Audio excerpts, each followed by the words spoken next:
Hi, in this lecture, we're going to look at the parasympathetic division of the autonomic nervous system. Now, whereas the sympathetic functioned for the E activities, think of the parasympathetic as being dominant under the D activities. So things we think about with status quo, rest, relaxation. So digesting your food, defecation reflexes, diuresis, which is urination. And so this is most active whenever we're not in a stressful situation.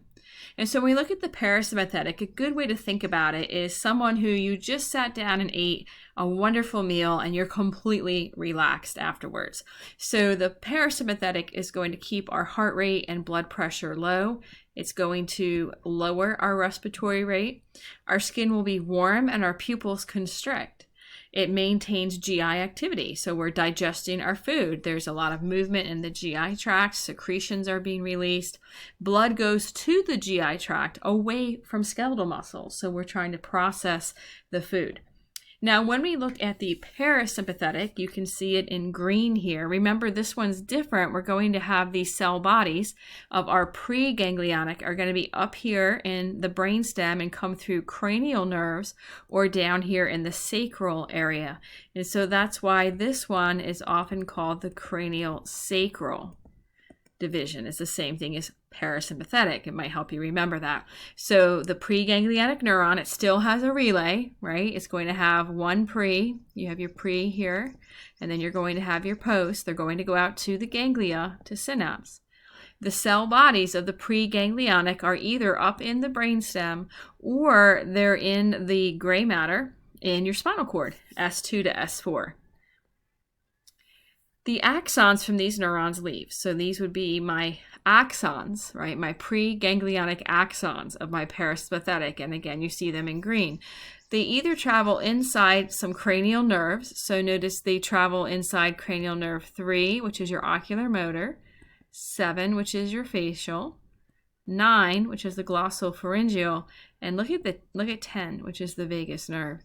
In fact, it's estimated that 75 to 80% of all parasympathetic information is traveling through that vagus nerve. And notice that nerve goes all the way below, right? The neck. It goes to your abdominal area, your lungs, your heart, your digestive organs.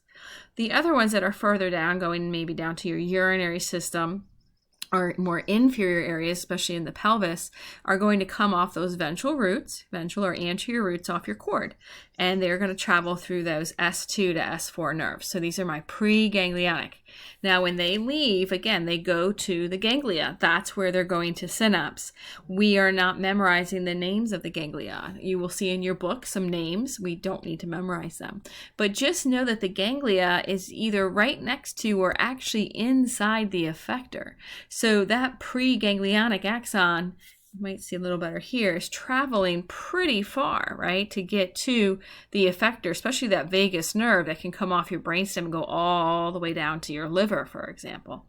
And so when they're released, when they get to this ganglia, they're always going to release acetylcholine. Remember, acetylcholine is released at all the ganglia, and it's always excitatory.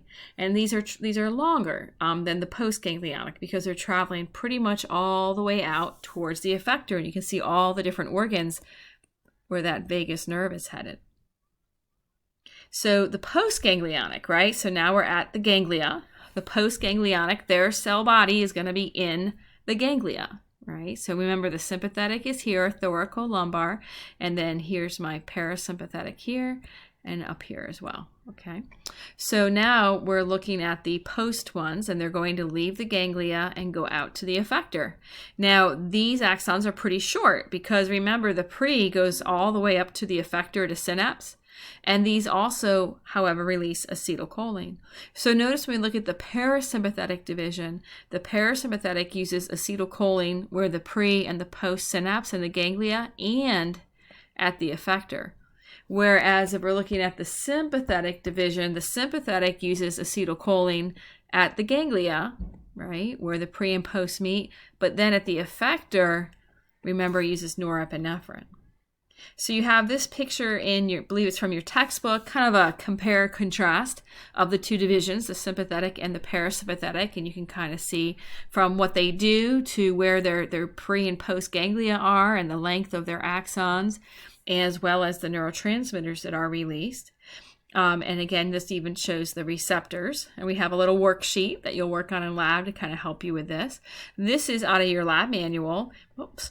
Sorry for that. And if you look at your lab manual, I kind of like this picture as well because it puts the two divisions right next to each other so you can see the sympathetic and para.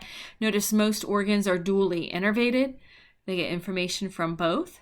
Remember, if one is dominant, the other is inhibited. And you can kind of see the chain ganglia here. You can see the collateral ganglia, trying to show you all the pre. You can see the pre coming off from your cranial, sacral division. And then it just kind of gives you a summary, all in one view, of what the actions of each are on those organs in the body. And then you have a table in your lab manual. And I think it would be good for you to just sit down.